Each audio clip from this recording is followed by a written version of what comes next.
알 텐데. 걔가 사실 이 사연은 있어요. 제가 빨리 죽을 먹어야 되는 상황이었는데 샤브샤브 집이었는데 이제 나는 고기를 더 먹고 싶은데 멈춰야만 죽이 나와. 배고프지? 아니 배불러. 진짜 너무 따뜻한 남자. 하지만 버트 이거 너무 많아가지고 뒤에도 제가 막 우다다닥 나갈게요. 정말. 오늘도 거짓말. 네네. 거짓말이 형성되는 방향이 있대요. 이거 보면서 정말 중요하다고 생각했어요. 상쾌한 하루의 시작. KBS 오늘 아침 일라디오. 고요한 명상을 통해 삶에 대한 지혜를 찾는 시간입니다. 명상의 지혜. 오늘 명상 요가 전문가 원정혜 선생님과 함께 하겠습니다. 안녕하세요. 안녕하세요. 오늘은 어떤 얘기를 나눠볼까요? 거짓말입니다. 왜 거짓말을 하세요? 그러니까 내가 거짓말이죠. 그죠? 네. 거짓말하지 않고 살 수 있을까 없을까 지난주에 이미 조금 이렇게 정리해서 드렸는데요. 그렇죠. 우리 모두가 거짓말쟁이고 8분에 한 번씩 한다. 하루에 200번. 네. 하지만 네. 거짓말을 넘어서야 된다. 그렇죠. 예. 하여튼 저는 굉장히 진짜 솔직한 네네. 거짓말하지 않는다고. 솔직하실 것 같은데. 네, 맞아요. 그러니까 배려의 거짓말인 거죠. 그런가요, 제가? 네네. 배려하기 위한 거짓말은 상대방과의 좋은 관계를 유지할 수도 있고 그럴 수 있다고 보는데 나중에 드러나게 되니까요. 그냥 있는 그대로 하는 게 좋지 않을까. 네네. 그러면 그 거짓말을 왜 하게 되는지 좀 이게 만들어지는 과정이 있을 거잖아요. 그게 학문적으로 나와 있어요. 그게 심지어. 예, 최종적으로 한 10단계 정도로 크게 보고 섬세하게 보면 13단계까지도 보는데요. 단계가 많네요. 네, 거짓말은 아주 작고 사소한 것에서부터 시작된다고 그래요. 그러니까 큰 거짓말을 하면 누구도 안 믿잖아요. 그렇죠. 근데 아주 작은 거에서부터 이렇게 딱 흘려보고 먹히면 그 다음에 좀 더 이렇게 나아가게 되는 거죠. 그래서 거짓에서 이제 시작이 됐는데 나 이거 거짓말한 게 조금 부끄러운 것 같아. 이러면서 그 거짓말을 덮기 위해서 더 많은 거짓말을 하고 생각을 왜곡시키게 되고요. 왜곡된 생각을 또 감추어야 되니까 또 거짓말을 하고 그래서 필요할 때마다 거짓말을 하면서 이게 습관이 되고요.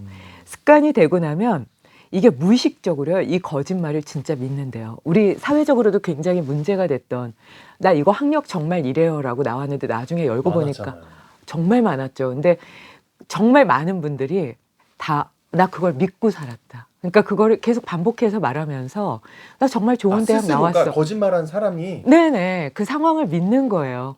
그러니까 나 이 정도 되는 실력이 돼 있으니까 내가 그 정도 조건에 들어간 걸 사람들이 나를 대하면서 그 그레이드로 나를 믿어준 거야. 라고 내가 나를 믿게 되는 거예요. 그래서 무의식적인 믿음과 함께 이게 습관적으로 한 번 해보니까 괜찮던데 이러면서 계속 믿는 거죠. 그래서 최악의 상태가 되는데요. 그래서 거짓에 입각한 행동은 의도적으로 이루지 못하기 때문에 결국은 내가 봤을 때 내가 나를 거짓말한 나를 추악한 경험으로 밀어넣는데요. 그래서 아들러나 융이나 프로이트가 이게 질병이 된다라고까지 얘기를 한 것 같고요.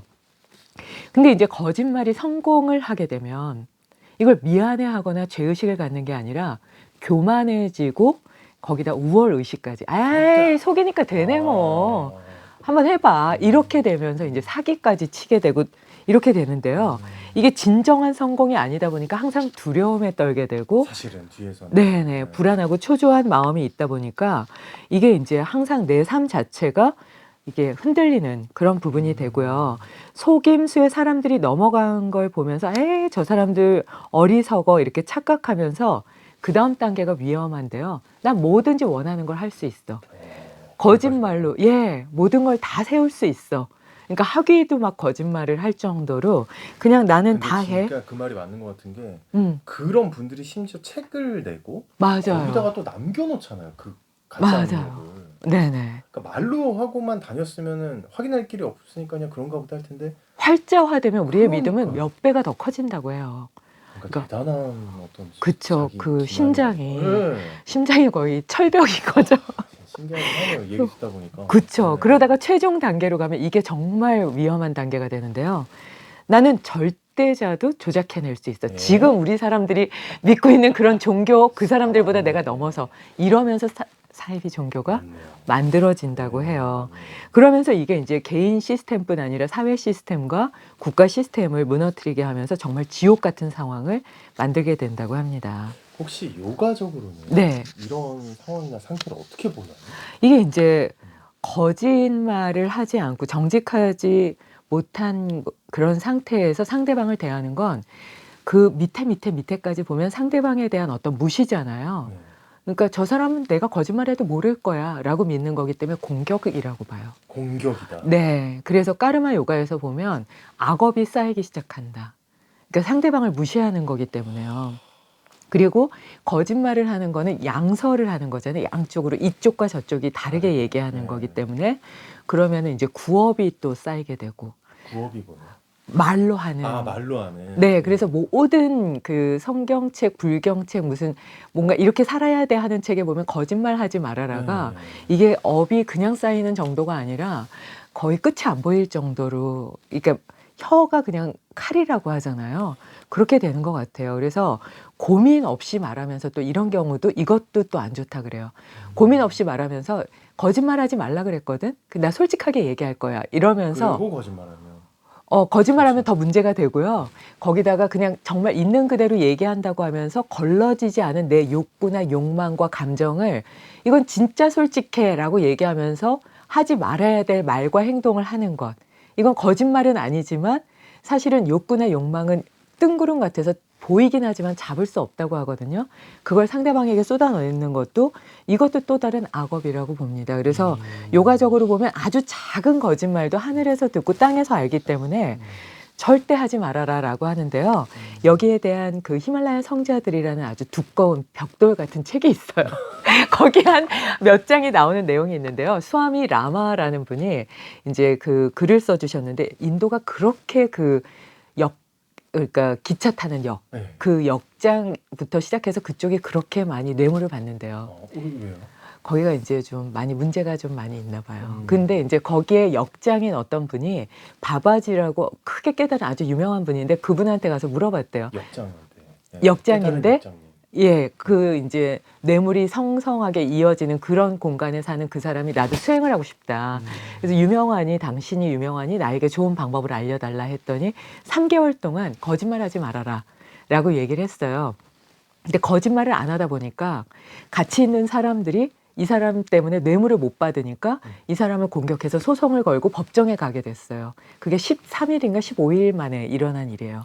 그래서 이 사람이 갔는데 거기 검사가 이제 얘기를 하면서 보니까 왜 당신은 변호사를 안 쓰는가? 그래서 난 거짓말 안 하고 내가 그냥 변호하겠다.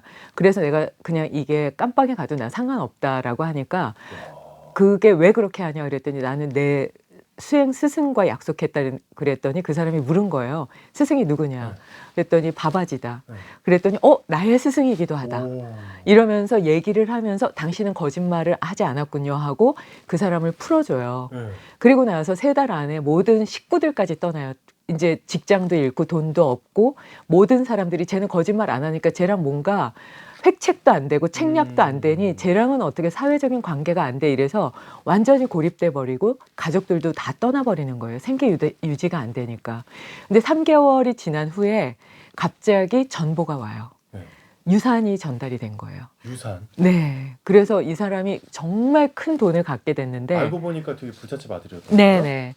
근데 가족들이 다 돌아왔을 때 그냥 그 유산을 나눠주고 다시 당신들은 떠나라 하고 나는 3개월 동안 내가 거짓말을 안 하고 보니 이 세상에 얼마나 거짓말을 많이 하는지 알게 되었다라고 얘기하고 이 거짓말을 안 하면서 나는 평생 살면서 삶의 흐름을 한번 보겠다라고 하면서 깨달은 성자가 됐다고 해요. 그러니까 거짓말을 하지 않으면 사람들이 떠나갈 수도 있지만 그 정도구나. 네, 그렇지만 결론적으로는 내가 굉장히 지혜롭고 밝아지고 나중에는 거짓말하지 않는 사람에게 사람들이 다 모이게 되고 좋은 일이 일어날 수밖에 없다는 게 이게 실화거든요. 그래서 한 달도 안 되는 사이에 10 며칠 만에 모든 어. 사람들이 다 떠났다고 해요. 거기다 법정에 가게 되고. 네네. 신기합니다 진짜. 이 일화가 어떤 의미가 있을까요? 어떻게 받아들여야 될까요? 이게 그러니까 거짓말을 이게 인제 안 하게 되면 이게 정신적으로도 어떻게 보면 심각한 상황으로 될 정도로 내 삶이 부서지고 내 정신 세계가 부서질 정도로 우리 삶에는 거짓말이 횡행하고 있기 때문에 나는 거짓말을 하면서 그냥 진솔된 삶 외에 그냥 편안한 삶을 갈 건지 아니면 정말 그 깊이 있는 언제 한 번 사는 삶인데 깨끗하고 밝고 순수하고 있는 그대로 당당하게 살아갈 것인지에 대한 아주 큰 문제를 탁 이렇게 주제를 던져주는 그러니까요. 그런 일화가 아니었나 싶어요. 야, 혹시 그러면 그 나는 밝은 삶을 한번 살아보겠다. 네. 거짓이 없는 깨끗한 네. 삶을 살아보겠다 했을 때 혹시 수행법 같은 게 있나요? 혀를 입 안쪽으로 몰아넣어서 목구멍 안으로 넣는 케찰이 무드라라는 게 있긴 한데요.